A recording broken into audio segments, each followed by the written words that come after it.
as a result of living in Richmond, Virginia now, they're one of the teams that I pay a lot more attention to just as a byproduct of geography is the Washington Redskins. When the Bears aren't playing, the Redskins games are playing locally, so I end up watching them. I end up hearing more about them on the news, so on and so forth. So this is a team that I feel at least a little bit more plugged into in terms of the goings-ons, the happenings, and the problems within the organization. And God knows, when we're talking about the Washington Redskins, this is an organization that has been plagued with problems for years. And that stems solely from Daniel Snyder. Everything trickles down from that turd. Everything trickles down in a crap fashion from that piece of crap owner.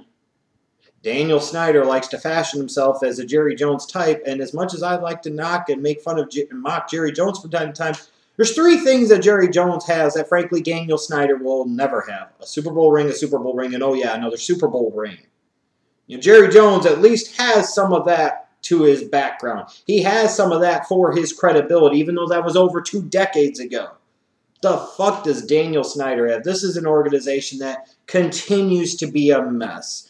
They run through coaches. They have no clue what they're doing from a philosophical standpoint in terms of a front office. They have the wrong guys in charge, making the wrong types of personnel decisions. You name it. So it shouldn't have been that surprising. I don't know why I thought the Redskins were going to be better in 2014 than they ended up being. I should have seen the writing on the wall. You bring in a new head coach in Jay Gruden, and frankly, it's a lot more of the same crap. You've got issues with the quarterback position all year long, from RG3 going out with the dislocated knee early on in the year to Kirk Cousins coming in and being relatively bad, Colt McCoy being just slightly better than bad, then the battle of what the hell are the Redskins going to do with RG3, and it's a big mess and a 4-12 record as a result. And because of that RG3 trade, the Redskins had, a chance last year to have the number 2 overall pick. But, of course, that was traded away because of RG3. At least this time around, the Redskins can kind of sort of start over in a way because at least they suck this year and they have the pick to validate that sucking. So that's something. But God knows it doesn't really necessarily mean it's going to make a whole lot of difference for the Redskins organization, because when you look at their draft history over the past 5 years in particular, and even going farther back, it's not very good. They've had hits like 2011 first-round pick Ryan Kerrigan, 2012 sixth-round pick Alfred Morris. But when you look at the 2012, 13, and 14 drafts, they were so shaped by a trade for one player, and that is RG3, that it's really even hard to grade a lot of the other draft classes because it's so tied into one player. And that is the risk and the chance that you take when you make that type of move and you give up that much for a rookie quarterback at the time, like an RG3. Because if he pans out, long-term, nobody's really going to question you. If it doesn't pan out, man, it sets your organization back for years, and even longer than just missing on the quarterback itself, because you figure from a Redskins standpoint, they give up a first and a second in 2012, a first in 2013, and another first in 2014. That type of stuff, again, sets organizations back years, and that's ultimately what will encapsulate how we look at this recent Washington Redskins draft history, is what ultimately happens with RG3 and if he ultimately pans out or not as a franchise quarterback. And right now, it's not looking very good. Now, in this offseason, the Redskins went to work trying to fix that defense primarily, and that was where they needed to focus a lot of their energies on, because as bad as RG3 had been, and as bad as the quarterback position in general was for the Redskins, and as inconsistent as that offense was at times for the Redskins in 2014, that defense was pretty consistently bad. I mean, they weren't terrible. They weren't like Chicago Bears type of terrible, but they still weren't very good. And they have times where they got absolutely shredded on the ground. They got times where they definitely got shredded through the air. So they got to work at free agency. They bring in guys up front like Stephen Paye and pot roast Terrence Knighton, bring in some help for that secondary that so desperately, badly needed it, and frankly has needed it ever since Sean Taylor had his life tragically cut short back in 2007. You trade for Deshaun Goldson. You bring in Chris Culliver. I mean, they're not the type of moves that are big-time sexy picks that if you're a Redskins fan, you're going to want to beat off your tomahawk to. But they are moves that you would hope at least fortify the defense a little bit and make it a little more of a respectable unit for new defensive coordinator Joe Barry. Now, heading into this 2015 NFL draft, this is an incredibly important draft for the Washington Redskins. This is one of the teams that needs to hit the most in this draft out of any team out there because, again, what they gave up in 2012, 13, and 14, and the lack of production, frankly, that they've gotten out of those last 3 draft classes, the Redskins really need to hit it and hit it big in this draft. Based off of their history, even with a new guy calling the shots, I'm not that confident that they will. But when we talk about needs, I've seen a lot of mock drafts and a lot of people talking about how this Redskins organization still needs to address the defense. And in particular, they desperately need an edge rusher now, especially since Arakpo left via free agency to join the Titans. I agree that edge rusher is a bit of a need. But you still have Ryan Kerrigan. You have last year's second-round pick, Trent Murphy. It's not like the cupboard's exactly bare. In no way, shape, or form do I think edge rusher is the biggest need on this team. I don't even think it's the biggest need on that defense. I still think that's a secondary, both at the safety and corner position. I think defensively, those are much bigger needs. But I think something that gets left out so often is just how many needs this Redskins team has on offense. I mean, frankly, I guess you could argue they need a quarterback, but in the meantime, you have to assume you got to give RG3 2015 to prove. It's either shit or get off the pot. It's put up or shut up type of time. And as a result, you need to help him. One of the ways you can help him is with a big physical type of red zone target out there at wide receiver. They don't have that. They have guys that are somewhat similar, quicker twitch type of guys, and Deshaun Jackson and Pierre Garçon and what have you.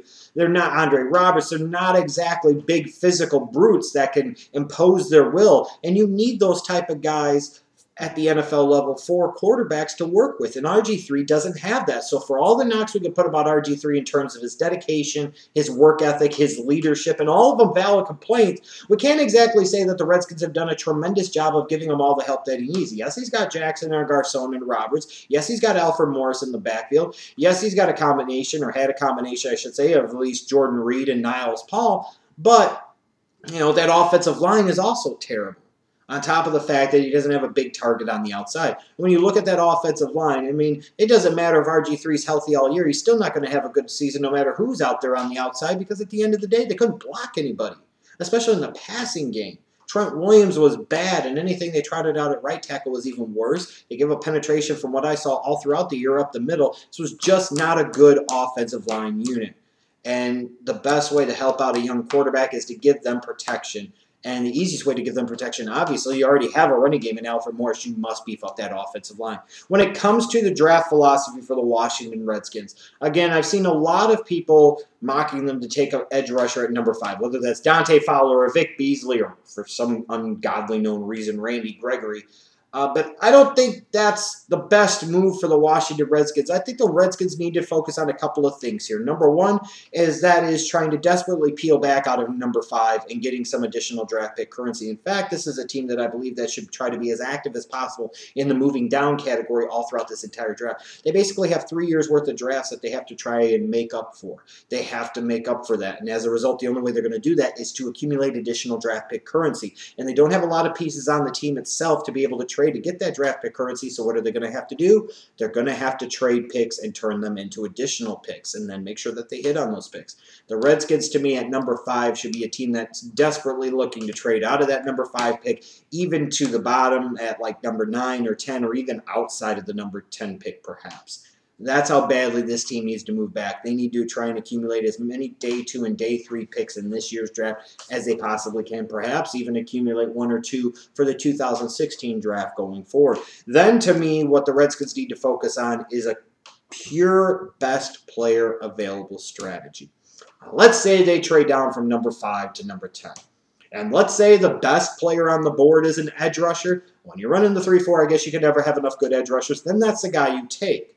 But if you view edge rusher as a bigger need than wide receiver, but let's say, for example, a guy like Amari Cooper happened to drop to you and he's there at number 10, at that point in time, he'd probably be higher on the board than any edge rusher that you would take at number 10. You must take Amari Cooper, even if he's not the big type of physical Kevin White type of wide receiver that I'm talking about for the Redskins. He's still arguably best player available. If they stay at number 5, they might have to look at a guy like Leonard Williams. You might say, well, they signed Stephen Paye. Well, he can't play the run worth of shit. take it from a Bears fan. Terrence Knight and Pot Roast is on a 1-year deal. So again, long term, talking about best player available, which is what good organizations do. They take best player available. You know, somebody like a Leonard Williams at number 5 might make quite a bit of sense here.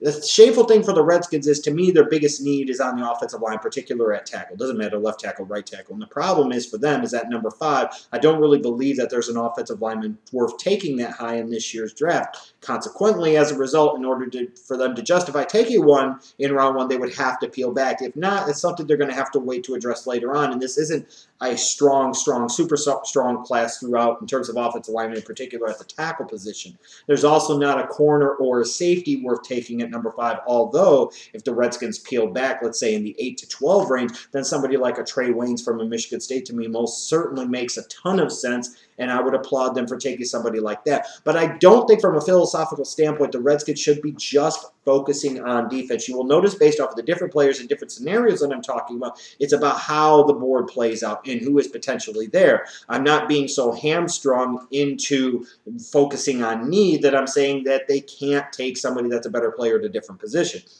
If you peel back to, let's say, number 10, number 12, and there's an offensive tackle you think is worth taking, then you take him. That's a great job of filling a need, and you may be getting a best player available type of situation. The Redskins have a ton of needs. And like I said, as much as anything else, they need to hit on this draft, but they also need to hit on this draft not from a who they pick standpoint, but from the number of picks they accumulate. To me, if they just sit there, you know, and just accept each pick that they have and just make that, I think they're crazy. Now, that doesn't guarantee that they're going to be able to move down the board as much as I envision that they need to and they should, but they must do everything they can to do that because, again, they have to compensate for years of poor drafting and, frankly, all the picks that they lost via the RG3 trade. They're in a good position with the 5th overall pick of the first round to be able to move down and be big-time players and accumulating additional picks. And that's going to be, to me, one of the big measuring sticks for how successful this year's draft is or is not for the Washington Redskins.